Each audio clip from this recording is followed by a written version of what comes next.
Assalamualaikum warahmatullahi wabarakatuh. Alhamdulillah wa syukru ala ni'amillah amma ba'du.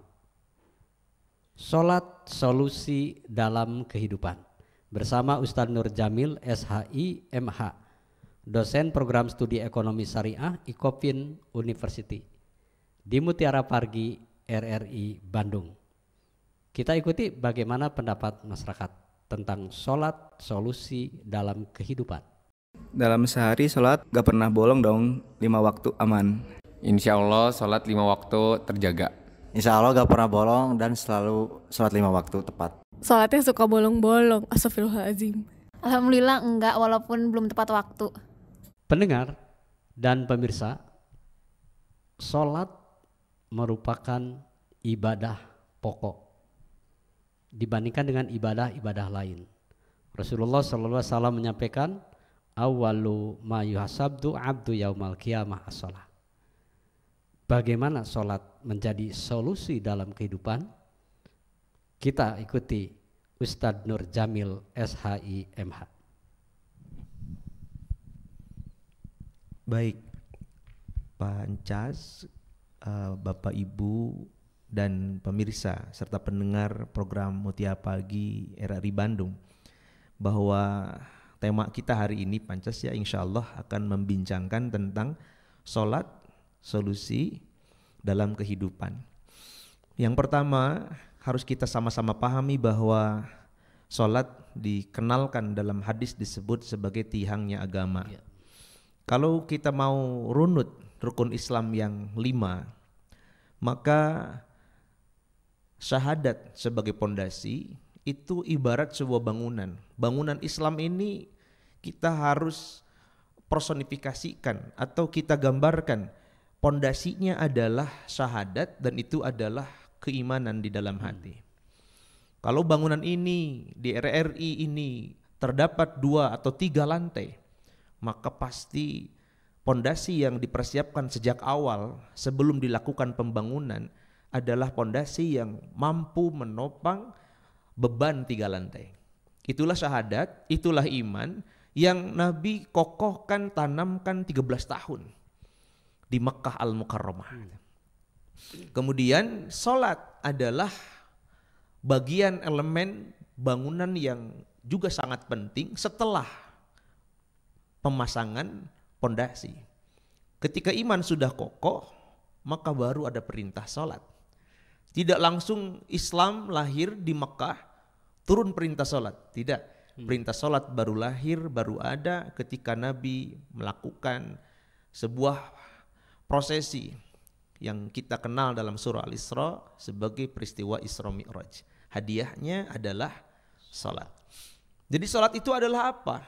Adalah fase pembangunan sebuah rumah, bangunan Islam setelah pondasi kokoh, pondasi kuat. Bangunan berikutnya adalah sholat sebagai tiang.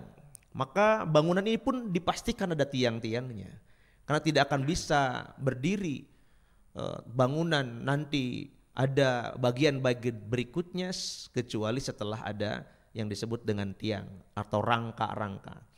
Rangka itu adalah sholat, dan kalau tidak ada bangunan atau tidak ada rangka, tidak ada tiang, maka bangunan tidak akan bisa berdiri tegak. Atau kalau bangunan itu roboh, dipastikan sebab utamanya adalah tiang atau pondasi yang tidak kokoh.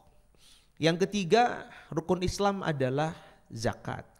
Zakat itu dalam bangunan seperti pintu dan jendela. Pintu jendela adalah tempat keluar masuk, paling tidak sirkulasi udara, rezeki masuk keluar, terima kasih. Sehatlah bangunan ini, ruangan ini ketika ada ventilasi. Maka kehidupan kita baru akan disebut kehidupan yang sehat, Islam yang insya Allah menjadi rahmat kalau ada zakat. Rezekinya kita bagi ketika sudah kita terima. Baru selanjutnya ada yang disebut dengan dinding. Bangunan ini menjadi semakin sempurna dengan adanya dinding, dan itu dibuat dengan analogi puasa. As-saumu junnatun minan nar. Setelah semuanya lengkap, baru ditutup dengan atap, dan atap itu adalah ibadah haji. Dari semua yang kita sebutkan rukun Islam, maka yang pertama kali ditanyakan oleh Allah Subhanahu wa taala kepada setiap hamba, betul tadi disampaikan oleh Pak Haji, itu adalah ibadah salat. Kuncinya adalah salat. Kalau salatnya baik, maka ibadah-ibadah yang lain pun insya Allah baik. Kalau ibadah salatnya berantakan, bermasalah, maka ibadah-ibadah yang lain pun juga pasti akan bermasalah. Maka yang pertama, kenapa salat sedemikian penting? Satu, karena Nabi mengatakan imaduddin. Faman aqomaha faqad aqomadin, wa man tarokaha faqad hadamaddin. Siapa yang membangun, mengokohkan salatnya, maka dia sudah membangun agamanya. Kalau dia meninggalkannya, maka dia sudah meruntuhkan agamanya. Man taroka salata muta'ammidan, siapa yang salat disengaja ditinggalkan, maka faqad kafara ziharan, maka dia sudah kufur secara nyata. Kemudian salat itu disebutkan dalam Al-Qur'an fungsinya. Inna salata tanha anil fahsya wal munkar. Salat itu bisa membuat orang tercegah, terhalang di perbuatan keji dan munkar. Salat yang mana? Setiap salat. Tapi saya salat, habis salat maksiat, salat saja. Kapan kira-kira saya terhenti dari maksiat? Ketika Allah kemudian menetapkan bahwa kita terhenti dari maksiat dan kita sungguh-sungguh sudah melaksanakan salat. Maka Pancas, Bapak Ibu, para pemirsa pendengar sekalian, ada dua istilah. Yang pertama yaitu melaksanakan salat, yang kedua mendirikan salat. Maka ulama menyimpulkan, laisa kullu musallin muqimun. Tidak semua orang yang melaksanakan salat itu disebut mendirikan salat. Kapan kita mendirikan salat? Ketika kita sudah mampu menerjemahkan nilai-nilai salat. Nah, tema kita hari ini, salat adalah solusi. Ya, solusi pertama adalah solusi tercegahnya kita dari perbuatan dosa. Salat saja. Minimal ketika salat kita tidak berdosa. Ketika salat memang kita tidak berdosa. Atau paling tidak kalau masih berdosa, teruslah meminta. Perbaiki lagi, ilmui lagi. Satu saat kemudian salat itu yang akan membuat kita tercegah. Dengan sendirinya kita akan benci kepada kemaksiatan dan dosa akibat salat. Yang kedua, Allah berfirman, wasta'inu bisabri wassalah wa innaha lakabiratun illa alal khasyi'in. Siapa yang khasyi'in itu? Alladzina yazunnuna annahum mulaqu rabbihim wa annahum ilaihi raji'un. Mintalah kalian solusi. Makanya kalau kita bicara tentang salat adalah solusi, Allah yang firmankan, mintalah kalian solusi, mintalah kalian pertolongan kepada Allah. Dengan apa? Bisabri. Tapi yang pertama adalah dengan sabar. Termasuk sabar di dalam salat, sabar di dalam menerima ujian, sabar dalam mendapati musibah, sabar dalam menjauhi maksiat, termasuk sabar di dalam taat kita kepada Allah, sabar dalam mengilmui salat. Karena salat adalah tiang agama, maka wajib bagi kita mengilmuinya. Yang kedua, wassalah, dan jadikanlah solusi setiap permasalahan itu melalui salat. Ada masalah, ada keperluan, ada hajat, ada beban, maka segeralah ambil air wudhu.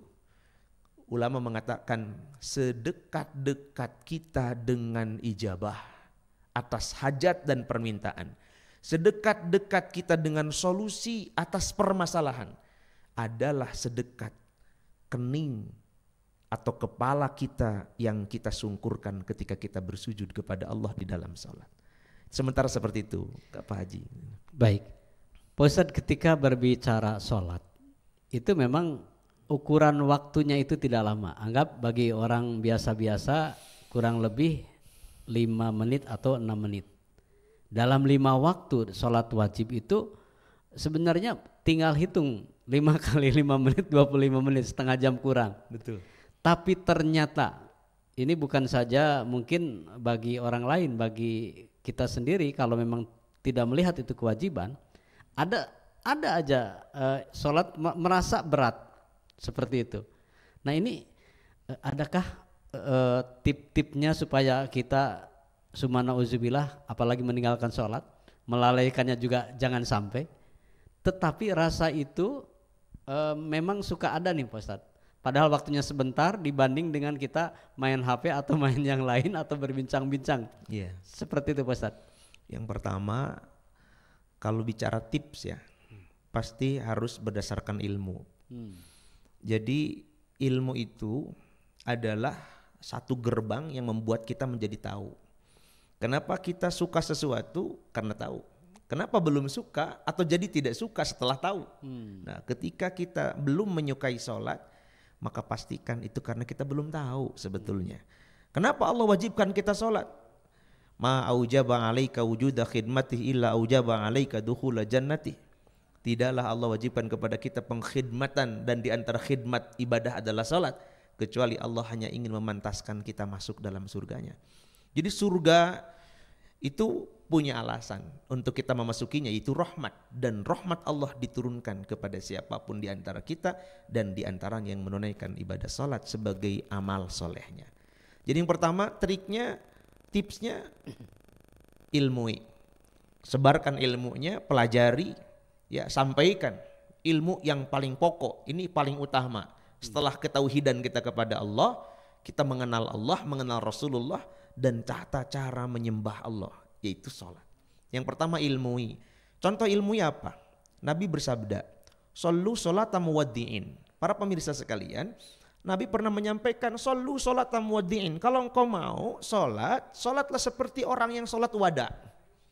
Jadi kalau kita mengenal ada istilah haji wada dulu zaman Nabi, ada yang sekarang kita kenal. Kalau kita melaksanakan ibadah haji atau umroh, sebagian pendapat mengatakan tidak ada, tapi beberapa pendapat bahkan jumhur ulama mengatakan ada yang disebut dengan tawaf wada.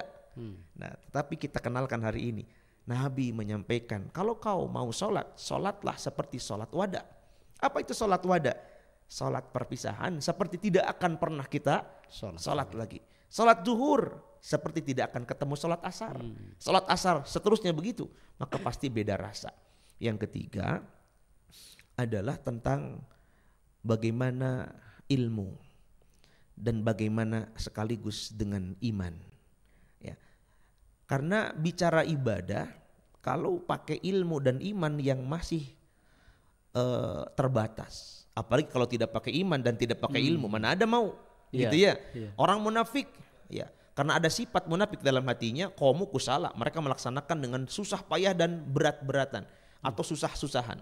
Berat bagi mereka melaksanakan ibadah salat. Ini bicara tentang orang Islam, insya Allah tidak munafik. Ada 3 kelas. Yang pertama adalah orang yang mendapatkan, menerima ibadah perintah dari Allah sebagai sebuah kewajiban yang kalau dia tinggalkan maka dia takut mendapatkan siksaan. Pasti belum nikmat, karena dia melaksanakannya dengan keterpaksaan, tetap dilaksanakan, tetapi terpaksa dilaksanakan karena takut siksaan. Ini imannya iman seorang budak, budak yang takut majikan. Yang kedua ada imannya iman pedagang, transaksional. Dia melakukannya karena apa? Banyak seperti ini di antara kita, mungkin saya di antaranya. Kenapa rajin sholat duha? Pengen banyak rezekinya. Kenapa Anda sholat tahajud? Lagi ada masalah, lagi ada urusan. Ini transaksional, melaksanakan karena keperluan. Ini meningkat lebih sedikit daripada yang pertama. Ya, dia melakukan ibadahnya karena ada sesuatu yang diminta. Banyak boleh sepanjang mintanya kepada Allah. Tapi pada level tertinggi, sholat itu bukan lagi permintaan, bukan transaksional, tapi sebuah kebutuhan sekaligus kenikmatan. Maka Nabi mengatakan kepada sahabat Bilal bin Rabah, "Ya Bilal, arih Nabi salah." Bilal, istirahatkan saya, istirahatkan kami semua dengan sholat. Jadi sholat itu sebuah kenikmatan. Setelah sholat seperti dicas. Selesai sholat dia menjadi baru kembali. Pikirannya, tenaganya, hatinya, imannya. Jadi sholat sebuah solusi ketika nanti selesai sholat dia merasa terbarukan. Terbarukan energinya. Karena dia kenapa? Dia ketika sholat yazunnuna annahum mulaqu rabbihim. Ketika dia sholat, dia seolah-olah sudah berkonsultasi, bercakap-cakap. Kalau boleh dikatakan dia sudah berjumpa, meyakini perjumpaannya dengan Allah Subhanahu wa taala. Bagaimana tidak senang? Bagaimana tidak selesai? Wong dia sudah curhatkan semua kepada pemilik segala alam semesta. Penguasanya dia ketemukan di dalam sholat. Karena itu jadilah solusi, triknya ketika dia ilmui, dia imani, dan dia tingkatkan kualitasnya. Pak Ustadz, ketika mendengar yang sering sekali, yang sholat aja celaka, apalagi yang tidak sholat. Nah ini berbicara celaka bagi orang yang sholat itu seperti apa Pak Ustadz? Baik, Jadi Al-Quran menuntut kita sholat tetapi dengan kualitas. Karena semua ibadah memang tuntutannya adalah kualitas. Kalau Quran surah Al-Mulk, Allah berfirman tentang ahsanu amala. Kita diciptakan oleh Allah dengan segala macam ujiannya, tetapi nanti ujian itu menuntut kita untuk membuktikan siapa di antara kita yang paling baik amalnya. Amal itu banyak, dan kualitas apapun amal itu adalah kualitas yang diinginkan Allah dengan haqqa tuqatih. Makanya ittaqullah haqqa tuqatih. Haqqa tuqatih artinya ketakwaan yang terbaik. Kalau bicara sedekah, sedekah terbaik. Lan tanalul birra hatta tunfiqu mimma tuhibbun. Kalau bicara tilawah Quran, alladzina atainahumul kitaba yatluna kitaballah haqqa tilawati. Sebaik-baik bacaan. Bicara jihad, maka Allah perintahkan wajahidu fillahi haqqa jihadi. Bicara salat, tuntutannya adalah qad aflahal mu'minun alladzina hum fi salatihim khasyun. Kualitas yang diutamakan. Nah, pertanyaannya bagaimana kalau ada orang mengatakan ya dengan dalih, ya bukan dalil, dia jadikan sebagai dalih. Ya karena kalau dalil menuntut dia bekerja. Kalau dalil itu yang menuntut dia melakukan. Kalau dalih membuat dia merasa punya alasan. Itu dalih. Betul. Ya, apa dalihnya? Dia katakan fawailul lil musallin. Orang sholat aja celaka. Ya buat apa saya sholat?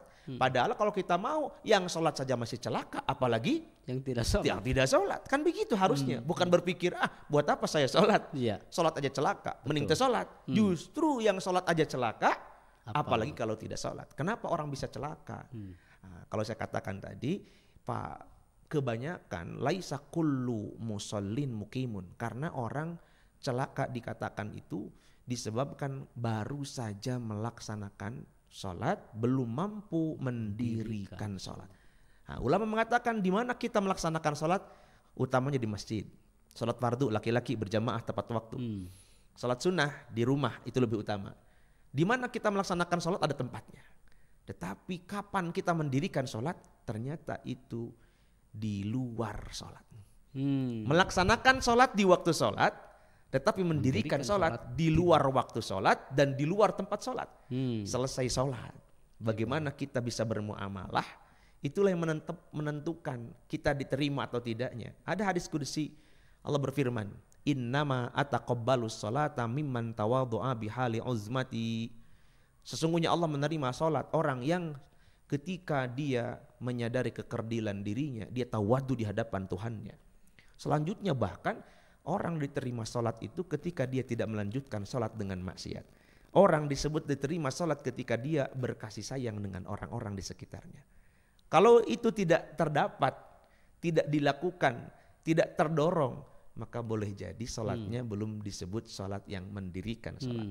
Jadi fawailul lil musallin yang mana? Orang yang sholat tapi tidak menerjemahkan nilai sholat. Contoh, nilai sholat adalah berkasih sayang, tetapi pelit. Kalau dia masih pelit, maka sholatnya boleh jadi masih wail. Celaka dia meskipun sholat, karena sholat tidak mengubah kebaikan. Tidak menghantarkan dia kepada orang yang senang berbuat kebaikan. Ada 3 prinsip.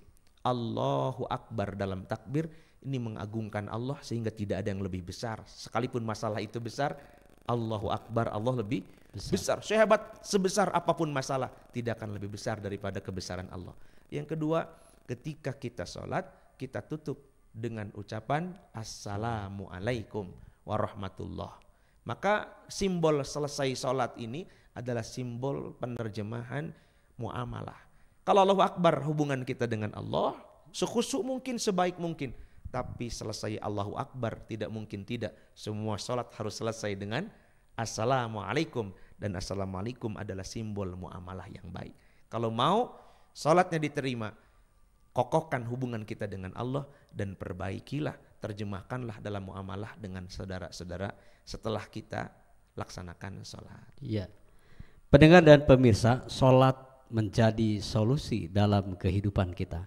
Tentu kita sering menjadikan sholat ini berat bagi kita, dan ada juga yang memang tentu semangat dalam melaksanakan ibadah sholat karena memang ada maksud dan tujuan dari sholat itu. Solusi untuk hidup sholat. Ustaz, ini ketika orang melaksanakan sholat tanpa ilmu, tetapi begitu semangat beribadahnya kuat, tapi lucunya lagi ya memang tidak mau menuntut ilmu. Seperti apa sholat yang tadi katakan Pak Ustadz, mendirikan sholat, hanya mau melaksanakan sholat. Ya, jadi satu, memang ini kita tidak menjudge ya orang yang tidak atau belum berilmu di dalam sholat, dan tidak boleh ya bersuudzon kepada orang yang mungkin dia sholat tetapi dalam kapasitas sholat yang awam, mengatakan sholat kamu tidak diterima. Ini tidak dibenarkan. Masalah diterima dan tidaknya sholat itu hak prerogatif Allah. Jadi nahnu nahkumu bizzawahir. Kalau saya mengatakan Anda sholatnya tidak sah, Anda sholatnya batal, kita boleh menghukuminya. Nahnu nahkumu bizzawahir, wallahu yatawalla sarair. Tapi bab diterima dan tidaknya sholat itu adalah wilayah ketetapan hak prerogatif Allah Subhanahu wa ta'ala. Bagaimana kalau ada orang sholat kemudian dia tidak berilmu tapi mau sholat? Dorong terus sholat. Tapi kewajiban kita untuk mengilmui mereka agar sholatnya semakin hari secara syarat dan rukun terpenuhi. Kemudian semakin hari secara adab pun juga semakin diperbaiki. Baru kemudian kita tambahkan dan kita inputkan hal-hal terkait dari esensi, hakikat, filosofi sholat, ya, bahwa sholat itu adalah sebuah ibadah, iya. Tapi sholat sesungguhnya adalah saat dimana kita punya hubungan langsung dengan Allah. Tidak ada saat, waktu, tempat yang terdekat antara hamba dengan Robnya kecuali saat dimana sang hamba bersujud di dalam sholatnya. Nah, sehingga ini adalah bagian dari ikhtiar kita untuk memperbaiki sholat kita, tetapi juga bagian dari ikhtiar untuk saling mengingatkan tentang sholat kita semua. Ya, para pendengar, para pemirsa sekalian, ini kewajiban. Kalau kita mengilmui tentang ilmu matematika, kita berikhtiar mengilmui diri kita untuk memahami ilmu ekonomi, kita memahami ilmu politik, kita berikhtiar mengilmui diri kita untuk bagaimana kita bisa menambah kesejahteraan, berkaitan umumnya dengan perut kita. Ya kan, anak disekolahkan di sana di sini biar jadi dokter ya, biar apa? Biar sejahtera, biar kaya. Pada ujungnya begitu. Kamu jadi insinyur ya, kamu jadi ini, kamu jadi itu. Kita sekolahkan, kita didik, ilmu mereka lelah-lelah dalam mengilmui dirinya, menuntut ilmunya. Tetapi pernahkah kita juga mengatakan kepada mereka, ilmuilah sholat sebagaimana kamu lelah mencari ilmu matematika, kimia, fisika, kedokteran, hukum, ilmu dunia, melelahkan, dan kita dorong terus, kita biayai. Kenapa kita tidak melakukan hal yang sama untuk sebuah ilmu yang menjamin kebahagiaan? Kalau kita dengarkan adzan hayya 'alas shalah, maka akibatnya apa? Hayya 'alal falah. Kalau benar salatnya, maka Allah jamin, kemari kamu salat, kata Allah, hayya 'alal falah, nanti kamu akan aku bahagiakan. Maka mudah-mudahan ya salat sekali lagi menjadi solusi kebahagiaan dunia dan akhirat kita, insyaallah. Pendengar dan pemirsa, salat menjadi kebutuhan, dan itu tentu akan muncullah sholat menjadi nikmat. Tentu sholat menjadi solusi dalam kehidupan yang secara luas. Kita berakhir di kesimpulan di kesempatan ini, Pak Ustadz. Baik, jadi kesimpulannya adalah bahwa yang pertama, sholat adalah tiang, maka kokohkanlah tiang itu, karena bangunan kita yang kita sekarang bernaung bernama Islam sekali lagi tidak akan pernah kokoh ketika mendapati cobaan, godaan, kalau bangunan itu tidak ditopang dengan tiang yang kokoh, yakni sholat. Yang kedua, ilmuilah sholat sehingga sholat beranjak dari yang sekedar kewajiban asal tertunaikan menjadi sholat yang berubah kepada orientasi menyelesaikan permasalahan, orientasi memenuhi hajat dan kebutuhan. Pada akhirnya kalau kita terus mengasah, mengolah, menambah ilmu dan memohon kepada Allah pertolongan, maka kemudian sholat akan berubah wujud menjadi sebuah kelezatan dan kenikmatan.